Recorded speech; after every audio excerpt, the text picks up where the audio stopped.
Cool. Welcome back from the break. And now we're going to talk. Now that Joe has beautifully summarized his experience at EVO, we're going to talk a bit about the psychology behind fighting video games and competition. So, yeah, Joe, if you want to start us off and let us know what you learned from research and maybe from your own firsthand experience. Yeah, for sure. Okay, let's get to it. So, fighting game psychology. So, we're going to start with a article from Furley, 2018. What modern sports competitions can tell us about human nature? So, a lot of the esports stuff is new, right? There aren't many research articles. We do have that database that you discovered, right? Hmm. But even then, I was like, okay, well, why do people compete? What's up with that? So, let's get into it. So, definitions of sports vary by Lombardo 2012. It is often described to include all forms of competitive physical activity or games that, through casual or organized participation, aim to use, maintain, or improve physical ability and skills, providing enjoyment to participants and sometimes entertainment for spectators. So, yeah, esports, I mean, that's going to be entertainment, right? I'm pretty sure, for fighting games, not everyone's going to be going to like the gym, right, to work Yeah. out and stuff, but there are some dudes that do it.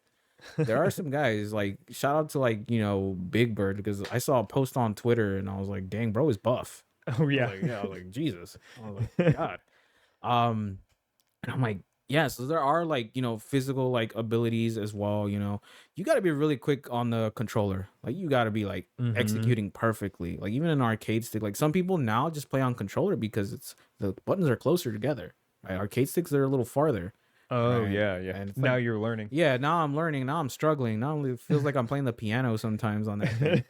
But yeah, like this requires work and it requires a lot of practice. And you got to Hmm. go out there and like meet people, fight other people, through the games, not fight them physically. Um, I mean, I mean, you can if you want. I won't stop you, but still, it requires a lot of time commitment. So let's see. Getting back to the article, so dual inheritance theory is best described as a culture gene coevolutionary model that rests on the premise that human behavior is shaped by a dynamic interaction between culture and genes, saying that, we as a human, yeah, we have our culture, but we also have what we, gain genetically, obtain genetically, right? This is they coexist, right? So from this, it follows that genes affect culture evolution by influencing psychological predispositions for learning, whereas culture creates ecological situations which genes are selected for the adaptive utility in the cultural environment. So I'm curious, like, what somebody who won Evo, right? Someone who's a champ, like when they yeah. have kids, like, does this stuff transfer? Like that ability to like put in the work, the skill, like what does that look like? And we don't know what that looks like because a lot of people, that are doing esports are pretty young right now, Yeah. you know? And it's even like people that are a little bit older, like Jaywon, like he has a daughter, right? Like, would she get into esports? I don't know. We don't know, right? And what that would look like, you know? So Hmm. for like regular, like modern sports, yeah, you could see like, I think like, was it LeBron James's son is now playing basketball as well professionally? Yeah, he got drafted by the Lakers Yeah. also. So Yeah. yeah, So and then you see it often in baseball too. Just like father, the father played baseball, and then their son like gets called up. And yeah, yeah. So it's a thing. I'm sure that's the only sport I really follow closely enough to talk about it, but I'm sure that happens pretty often in yeah. other sports too. Yeah, so I'm kind of like, where does esports fall into that? Yeah. Only time will tell. So let's get back into it. Sports should be considered a byproduct of other adaptations, including motivational drives and capabilities, capacities to develop adaptive skills to compete for status and mates, and to monitor abilities of other forms of beneficial coalitions. So forming groups with others, right? Attracting status and mates as well. I don't know if esports is attracting mates. I don't know.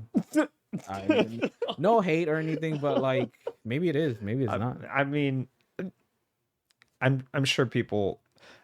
I don't know. I don't know. I don't know. You're Yeah. right. I don't Yeah. know. So Furley goes on to describe four hypotheses to explain participating and watching sports. So we got the first one, which is skill acquisition and development. So from an evolutionary perspective, sports probably originated as a cultural activity invented, develop, and practice war and hunting relevant skills, such as Oh. like throwing Throwing. spears and whatever, whatever else. Whoa. That could be, again, it's a hypothesis, right? Therefore, it seems that feasible that humans might have evolved an adaptive urge to engage in sports when they do not feel pressure to strive to fulfill basic human needs such as foraging and hunting. Now I can't look at the word strive because my brain just Yeah. goes guilty Guilty gear. Gear. Yeah. The tendency of humans and especially children to play and engage in sports might be considered an adaptive strategy for developing stable fitness-related skills and also social skills, right? Yeah. Top level sports can be considered as a showcase scenario for demonstrating the immense skills and degree of specialization in humans who can achieve, all of this with experience and practice, which that makes sense, Mm-hmm. right? I mean, we're not all going to be at the Olympics, which is happening. Yeah. I know I'm not, like no way. Esports Olympics. You think that would be a thing? I don't think well, that. didn't they? Yeah, no, that I think they actually just signed that on, or Really? certain part of the IOC, the International Olympic Committee, like approved video games in the Olympics. I don't. It's not happening this year. I don't know when it'll be a part, and I don't know if it's going to be a part of the main stuff. But Yeah, I wonder how the normies would take that, because they're like, oh, they're just hitting buttons, It's like, dude, no, it takes way more than that. Normie being somebody who just doesn't play video games at all. Yeah. Yeah, I mean, it's probably going to have the same sort of resistance as esports does now to that crowd who doesn't really follow. Would be my guess of just like maybe someone who just like diminishes its kind of diminishes its need for skill, or like just sees it as something that's not quite as skillful as like playing a sport. But maybe there will be those people who were unfamiliar with it, and then after they see it, they're like, oh no, actually this is kind of cool. Maybe Yeah. it'll convert some people. Maybe we'll see. So prolonged nurturing and developmental phases enabled humans to specialize in certain tasks, acquire incredible levels of expertise that were useful in exploiting the environment to facilitate survival and reproductive success. So sports have also been associated with the development of a moral code and collaborative skills.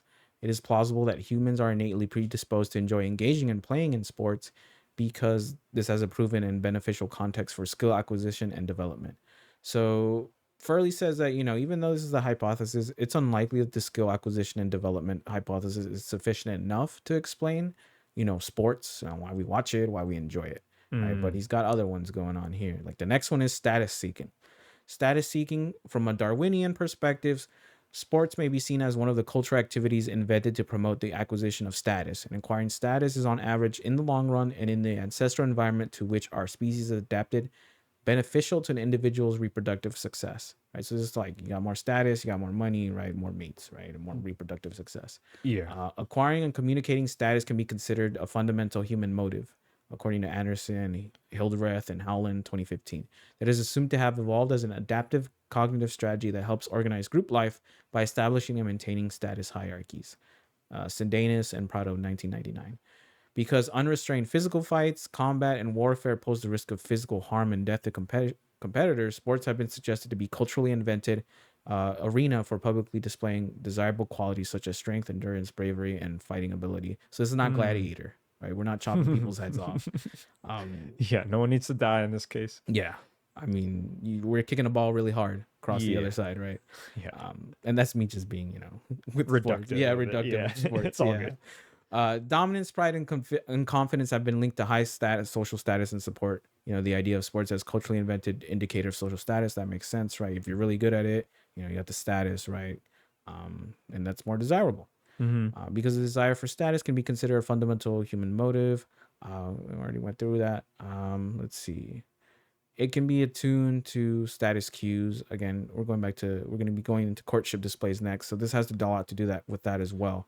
And there's also prestige bias with status, which predicts that humans have the tendency to attend and copy the behaviors of the most successful individuals. So think about like kids growing up, who their heroes might be, like Shohei Ohtani, right? Yeah, that's my man. So, Yeah, no, and or like even I felt like when we were growing up, just saying like Kobe, whenever Yeah. you like throw a piece of paper into a people, trash can or people still something. do that. Oh yeah. I still do that.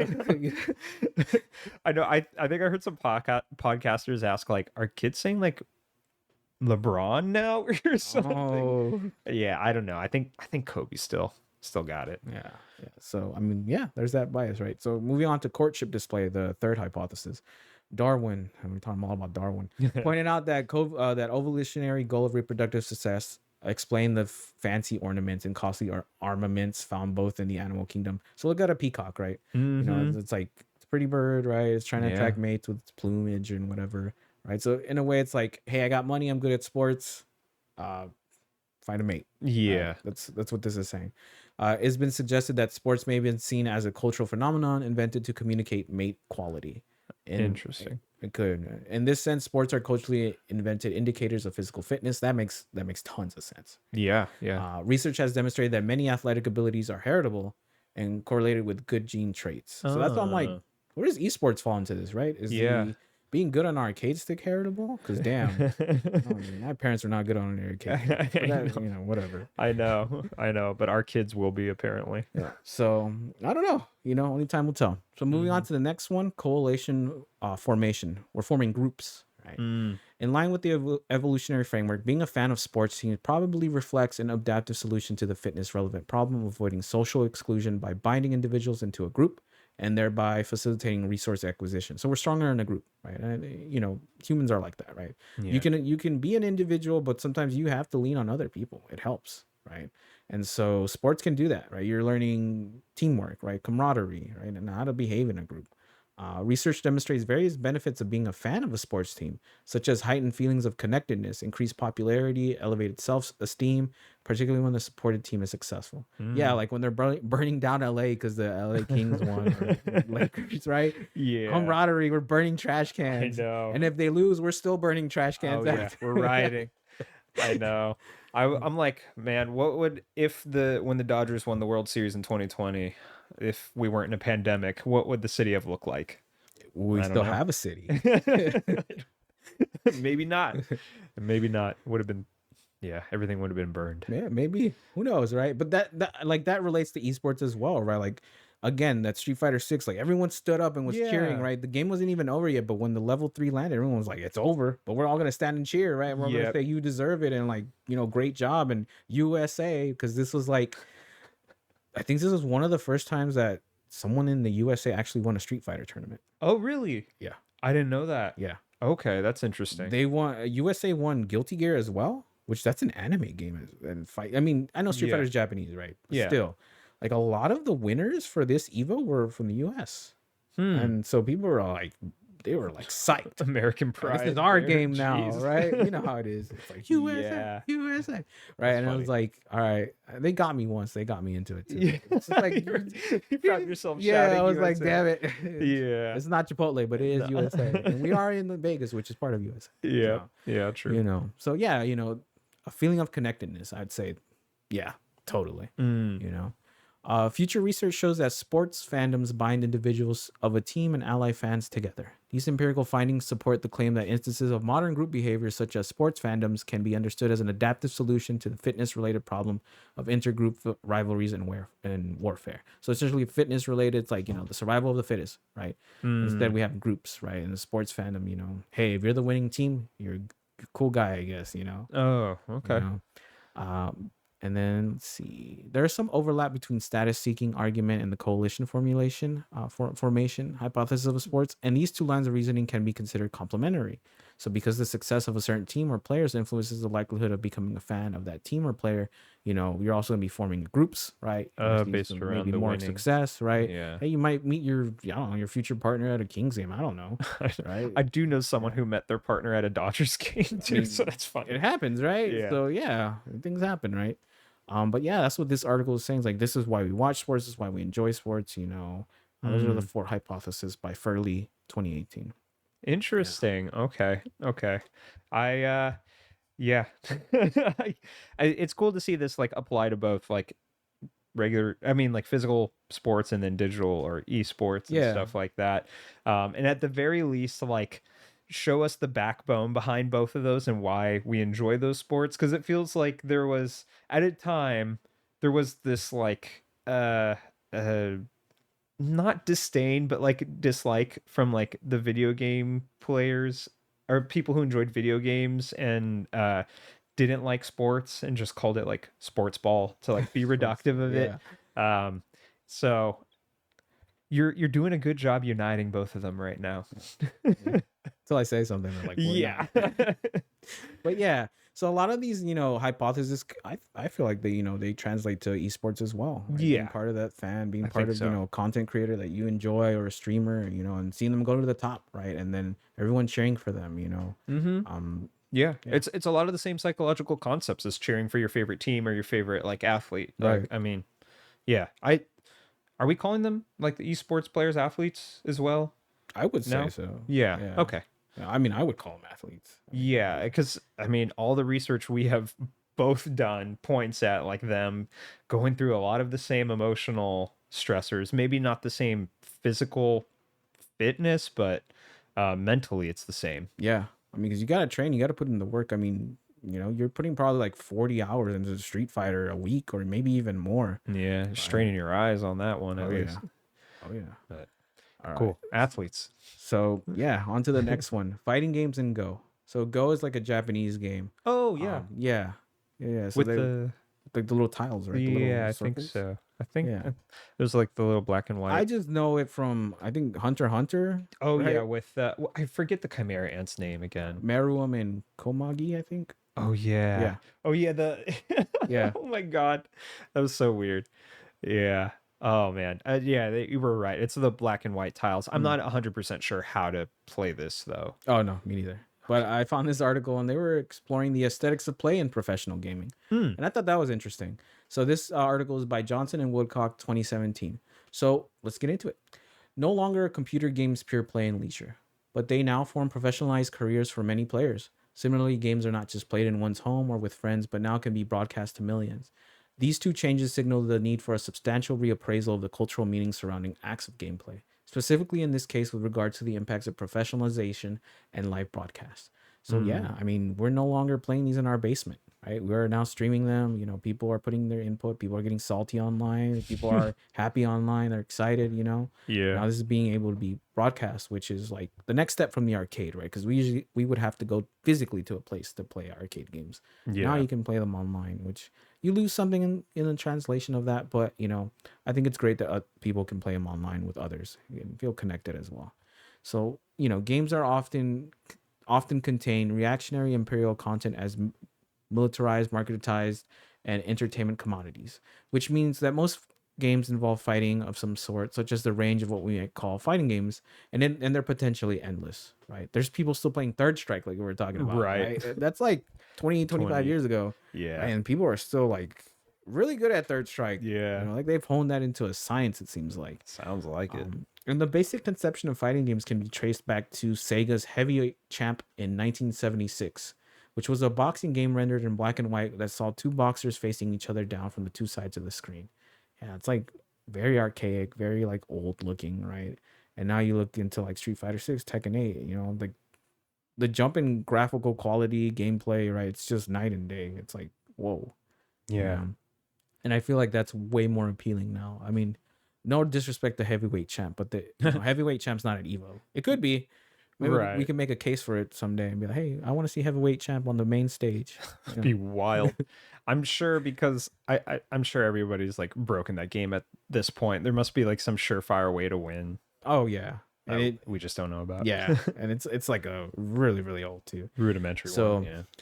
it was the arrival of Capcom Street Fighter 2 in 1991 that introduced the modern fighting game. Two fighters drawn from a range of characters with different moves and special attacks. They face off against each other and battle to reduce their opponent's health to zero over timed rounds. Due to this combination of rules, ending with whoever won 2 rounds first being declared the winner, Harper 2014 argues that it is no wild leap to call Street Fighter 2 the progenitor of the modern fighting game. This has indeed become the architect of 2D fighting games, introduced rules and mechanics that have been repeated and developed since. Yeah, this is something that you continue to see, right? 2D fighting games, there's, you're on a plane, essentially, like it's a flat plane, right? It's a background, it's you, Ryu, and Ken fighting each other, as opposed to like 3D Tekken that has a 3D movement where you can sidestep, right? Mm. You got like the whole 360 thing going on. Yeah, so this is Street Fighter 2 in the 2D fighting game, and so the most notable development came from the move to 3D Battlefield with Sega's Virtua Fighter in 1993, such as the format was developed in Tekken and the I think Soul Calibur series as well, and adapted into notoriously graphically violent Mortal Kombat series. So Mortal Kombat, remember, I think there was like a whole thing that it was too violent, when it came Yeah. out.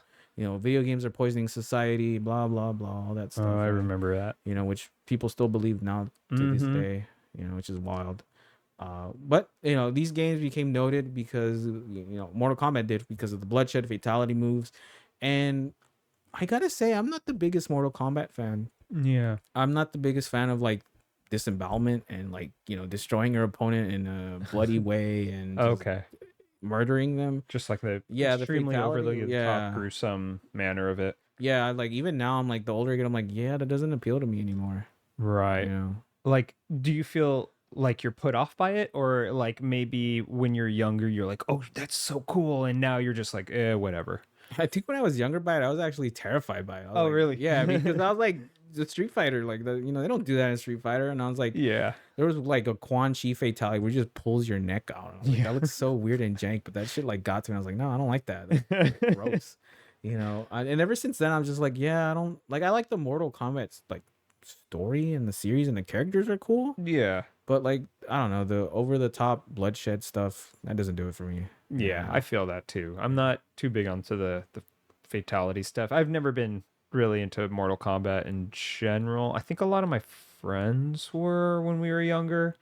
Um, but he was never for the like all the blood and not grew the gruesome stuff Yeah. and like brutality there. Um, but yeah. So I don't know. I get it. I could see how some people might find it appealing, but yeah, I'm also not too into it. Yeah, but what are fighting games? So Harper 2014 provides a 5-part working definition of fighting games. The first part is that these games are often in close quarter combat, differentiating from the FPS first-person shooter, for example, and identifying the common terms of reference in which players compete. The second is that characters in these games have standard and special attacks or moves. This provides the rule set and tactics by which players engage, which is right. I mean, you can't have like, Ryu like do some special move that's not programmed, right? This is not Yeah. like, a movie or anything like that. These are all moves that are put in the game, right? You're supposed to execute, and this is like there's a boundary there, right? The boundary of there. Yeah, you're playing this game with. The third is that the match parameters are quantified on screen in some way, whether through timers, counters, or otherwise. The fourth is that fighting games are competitive, allowing players to battle directly each other and for a victor to emerge at the end. The fifth and most important is that fighting game fans, Mm. is that these games allow for multiplayer competition, right? I mean, I see that like we're talking about Call of Duty, yeah, there's fans as well, right? But I wonder if there's like a huge community as like the FGC, the fighting game community, for Call of Duty. I don't know. There might be. Right? I think there might be now. Yeah. I think there's a lot of people who are into that and watching the. I wouldn't be surprised if the Call of Duty community is actually Is bigger than the bigger? FGC. Yeah. Yeah, it might be. It feels like a lot of people rally behind. I feel like the FPS games that are like revered and like played in a competitive setting, there aren't too many of them. I mean, Call of Duty is probably the main one that I could think of that like might have a big main stage championship type thing. But at least with fighting games, there's multiple of them. So you got like you probably have some like people who are into each individual fighting game of like either just Street Fighter 6 or Tekken 8 or Guilty Gear, but then you have like a lot of people rallying behind this one FPS game of Call of Duty. Right. Would be my guess. So I think the numbers might be be. higher, Yeah. maybe. Yeah. So let's see. There are processes of physical practice and development of rapid reflex, which Ferrari 2013 terms drilling and Witowski 2009 terms training required. So this is what I'm talking about. It's like, to be good at a fighting game, it takes time. You have to have the reflexes for it, which Lord knows I don't have those reflexes. I don't know about that. I don't know, man. It's like I'm always getting shit on for those. Players must layer upon layer of physically demanding action in order to be competitive in these games, as well as being able to formulate and carry out long-term strategic decisions and make skilled on-the-fly tactical decisions, often with only seconds or even part of a second to respond. And that's true. Like I was talking about the Street Fighter 6 finals. It's like Punk could have dropped the combo and that could have been the end of it. Big Bird could have won the championship instead. Yeah. Right. And it's like these decisions, like these are some fast decisions. right? And a lot of this stuff is on instinct as well, because you're like, oh, my opponent's gonna throw a projectile, let me counter it, and then let me punish him, right? So let me hit Mm, him, right? That's something you have to learn over time, right? You're not gonna be doing that out of the gate. yeah. If you do, then you're like a natural prodigy. And what are you doing? Why are you sitting here? You should go play Street Fighter 6 for money. But yeah, so it takes time and it takes practice, and there are like coaches. There's actually like a website where you can get coached by esports players as well. Really? Yeah, I yeah. guess as a way for them to make money, hmm you could pay them. And that's a thing. So why do esports and fighting games have appeal? So let's see. Harper 2014 notes that gameplay is not static, but rather something experimental and fluid. And moreover, even the act of observing a game and socially engaging the player can present in its own way a type of play. And that makes sense. Even if you don't know what's going on, like in Grand Blue, it's a fighting game, so I know what's going on. But like when Yeah. characters are doing weird stuff, I'm like, whoa, what the heck? And it's like it's engaging because it's like, oh, I didn't know the character can do that, Mm-hmm. And then professional fighting game players perform hundreds of actions per minute in a single set of games, best of 3 or best of 5, which can last up to 10 minutes. Naturally, some of these inputs do not translate directly into actions of the in-game characters. Sometimes they're not recorded. The combo gets dropped, right? So maybe the import, or you weren't fast enough, right, to carry the combo, to continue the combo. Anything can happen, honestly. Others might be overridden by other inputs, but nevertheless, this is, what keeps, this means that there's upwards up to 4,000 movements that can be recorded in these matches, which is a lot of brain power, a lot Yeah. of thinking, forward thinking, there's a lot that goes into it. And then we're getting into the etiquette and equity of fighting games. So there are many forms of etiquette, etiquette, right? Etiquette around professional gaming. And let's see. Oh, sorry. Yeah. wanna- I didn't realize it. I could just do a retake if you want. No, it's up to you. Yeah. Okay, so into etiquette and equity. So there are many forms of etiquette around professional gaming, the central elements of which are arguably warming up, giving the other player time and space, appropriate levels and kinds of cheering, and fan or crowd support, and the most almost automatic acceptance of money matches. And so I learned about money matches. I knew these were a thing, but don't like if you're we'll get into it. But money matches essentially, I'm gonna play you for money. We're gonna bet like $1,000. If I can beat you 3 out of 5, you owe me money, right? Essentially, Oh, I make shit. that money back. I'm like, damn, Yeah. that sounds like I wouldn't want to do that. Yeah. No. But let's see. So etiquette: fighting game players are allowed to warm up before a match by carrying out what is called a button check. So sometimes you'll see on the stage, they'll like pop into a character, just pick a character and just check their buttons out that they're working, right? Yeah. Make sure that the arcade stick is working, make sure that the controller is working, right? That's just the etiquette of it, so that no one is like, yo, my controller isn't working, and you lose a match. Yeah. There are times where the controller does disconnect, and Evo does have a rule with essentially if your controller disconnects, if there's like hardware failure or anything, the other player I think gets the win, right? But you get to replace your controller. You get to use a different controller instead. Damn. That's their rule though. So, But what if? and it did happen. It Really? did happen. Yeah, happened in Street Fighter 6, I think. Like somebody's controller just disconnected randomly? Yeah, it just stopped working. But what if they're like using a regular ass DualSense or something? That can Like, happen. I think it happened to Punk multiple times too before, and he plays on man. a controller. So that happens. sucks. That happens. Yeah. That's messed up. Yeah, but that's their rule. Yeah.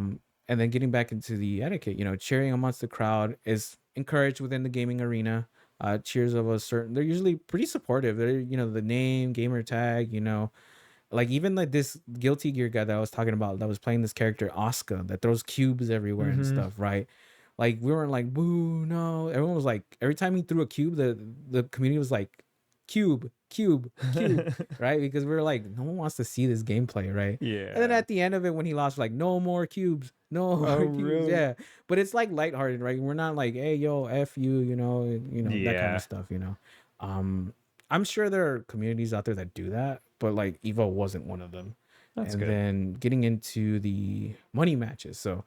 Mm-hmm. Many fighting game players engage in money matches, either outside or during tournaments, which are games played with a specific amount of money at stake. It is ordinarily considered embarrassing and cowardly to decline a match unless the difference in skill is obvious. A professional Oh, challenging someone who has just bought the game, you don't want to do that. That yeah. doesn't look good on you. When a match is proposed between players generally considered of the same equal skills, declining the match will negatively affect one's standing in the community, especially if a substantial amount of money has been wagered. I was like, whoa. Okay. Jeez. Yeah. Did Do you- It's I like, mean, I'm dang. sure they're not announcing that they're about to play a money match at Evo or something, but No, I don't know if they let you do that. If there's, I'm sure there's a rule against that. something about Actually, that sounds illegal yeah, and to some extent. I mean, I'm sure, that's not going to I'm prevent. sure you can find a place in Vegas where you can vote. Like, I mean, like gamble. Like, Yeah, this player's gonna win. That kind of stuff. definitely. Definitely. But yeah, I don't know if they were doing that on the show floor, right? Because if Right. they did, Right. can I That's get in what I there? was I thinking. want to see that. Right. I know. But let's see. Final thoughts. So, in high level competitive gaming, I hate how they say computer gaming. It sounds so old. Yeah, I know. It's like What an antiquated term. yeah. Computer gaming. So gaming, however, we see that these are not necessarily mutually exclusive.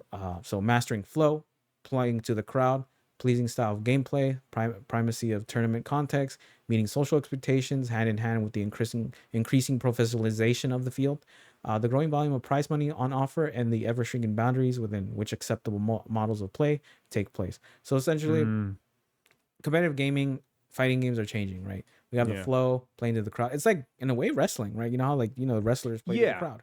Yeah. They got that going on. In Now, arenas, yeah, and now like it's a little bit more accessible because now we have like modern modes in fighting games, which are you can do like supers with one button. You can do automatic combos, right? You Doesn't don't mean have you're to do gonna these win. Crazy. Yeah, like, you don't have joystick to do that inputs. crazy stuff, right? Uh-huh. You can win, right? You can win. I don't know if that'll take you to like top 6 because I didn't Sure. see any modern players up there. But it can happen. Oh, that's like a controller way Yeah. you could do. I Yeah. see now what you're saying. Yeah, Okay. yeah. I mean, the modern players are scary to play against online. I'll tell you that because they can just whip out a super at any time, one button. They just gotta hit one button. When I Oh. have to do the input for it, right? Is there I guess the benefit would or the drawback would be that you can only assign the button to that specific super thing, or like what would the drawback So it would be? be like, let's say forward X would be like a Hadoken, right? Okay. And then back X would be the Shoryuken, right? And then the level Yeah. 3 would be maybe down X and circle, right? That would be like how you do your supers. Well, I would have to like input the like Do the left yeah, like do recorder all turn. that clicky Yeah. stuff, right? So you Okay. have more reflexes essentially. You have more time to react. Well, yeah, like Yeah. I don't because I have to do the input, right? But I think the way they balance is that the modern players do less damage. They Oh, do a little really? bit less damage, yeah. It does less damage if you allow that No, like, if you controller do the thing? input like how you usually Yeah. do on a joystick, I think your damage remains the same as like I'm playing on classic. Oh. Yeah, but if you do like a one button super, I think it's a little like less damage. But there's still a terror online when you see a modern Akuma or a modern Zangief, you're like, oh shit, this is not gonna be fun.